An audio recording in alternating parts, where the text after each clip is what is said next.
उस्ताद जेठानी। रीना शादी के बाद से ही ससुराल में सबको दबा कर रखती। हर बात पर खुद को सबसे बेस्ट साबित करने की कोशिश करती। क्या माँ जी, देवर जी की शादी है लेकिन आपके बस की नहीं कि बाजार से एक रुमाल खरीद कर ला सके। भाभी, मम्मी ने हम लोगों को बड़ा कर दिया, शादी ब्याह सब हो गया। तब तो आप नहीं थी ना, जो आज माँ को ताना दे रही है।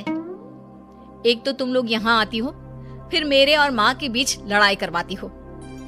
अरे सही तो बोल रही है मेरी बिटिया। घर की बहू हो और 4 काम करना पड़ गया, इसमें क्या होशियारी दिखाना।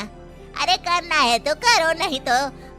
बस ये सुनकर रीना का तांडव शुरू हो जाता है।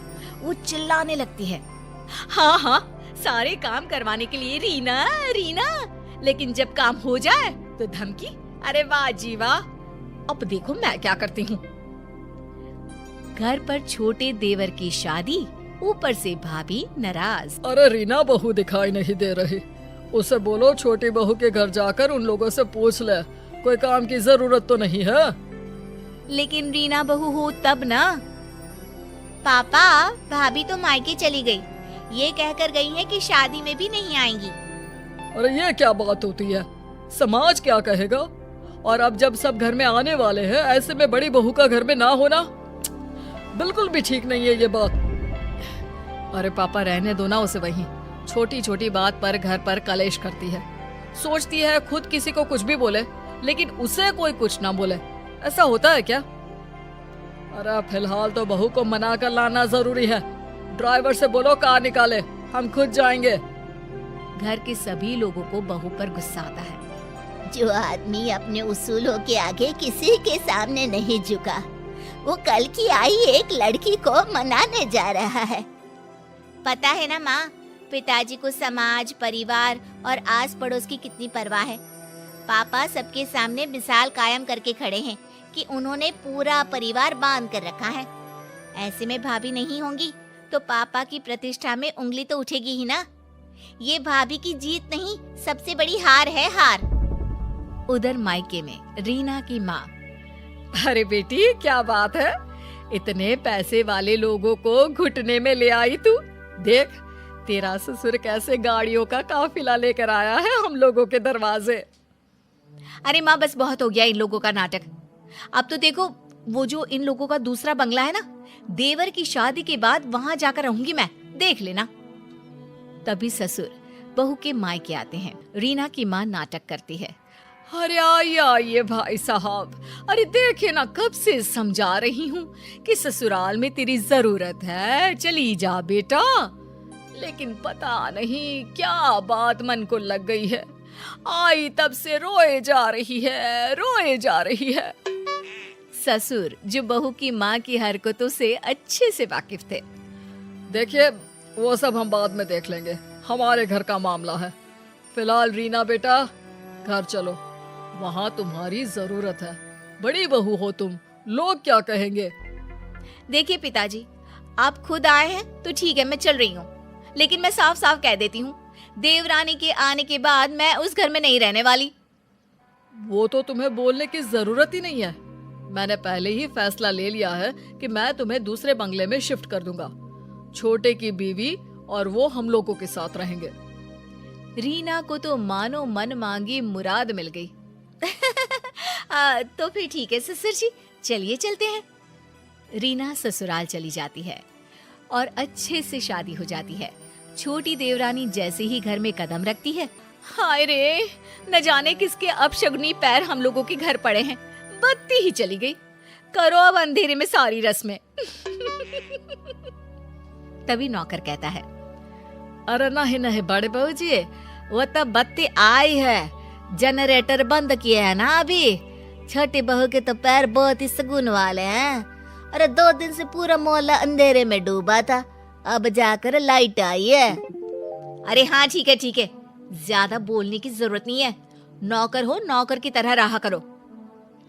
देख रीना, हम लोगों के घर हमेशा से इतना पैसा नहीं था। तेरे ससुर ने बहुत मेहनत से कमाया है।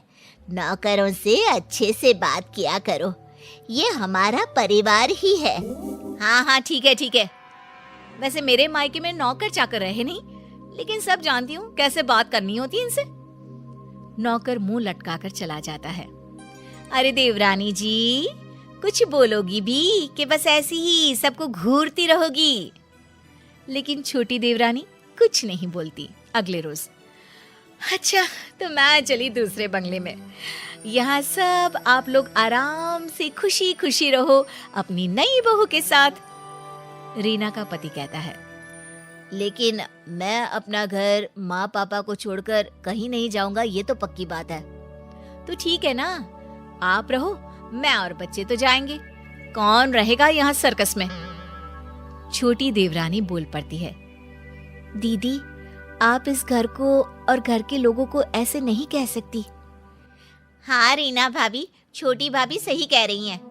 तभी ससुर जी आते हैं।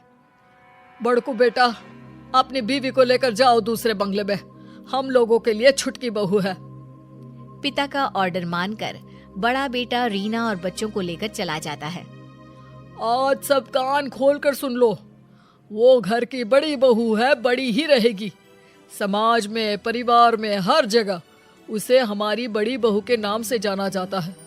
लेकिन एक बात ध्यान से सुन लो, कोई भी उससे गलत व्यवहार नहीं करेगा। अब क्या था, जेठानी रीना आए दिन घर आती और अपनी देवरानी को खरी खोटी सुना जाती। इन लोगों को जो तुम बहुत अच्छा समझ रही हो ना, अरे मैंने कैसे कैसे 5 साल काटे हैं मैं ही जानती हूँ। अरे मैं तो कहती हूँ तुम भी इन लोगों को मुंह मत लगाना। देखिए दीदी, अभी तक तो मेरे साथ सब ठीक है, जब कुछ होगा बुरा तो बता दूंगी। अरे मैंने तो इस घर को घर बनाया है, वरना जब मैं शादी करके इस घर में आई थी ना, पूरा घर ऐसे लगता था जैसे चिड़ियाघर। सास को तो किसी चीज का सहूर ही नहीं था। ठीक है ना दीदी, अब देखिए आप नहीं है, लेकिन घर माँ जी ही तो चला रही हैं। मैं तो वही करती हूँ जो वो कहती हैं। अरे एक बात और, बुढ़िया ना बहुत गहना रखी हुई है। अब मैं तो यहाँ हूँ नहीं, तुम ही देखना कहीं ननद ही सारा गहना ना चंपट कर दे। वैसे कायदे से तो बेटी का ही गहना बनता है ना दीदी, हम लोगों को वो दे दे, प्रसाद समझकर रख लेंगे।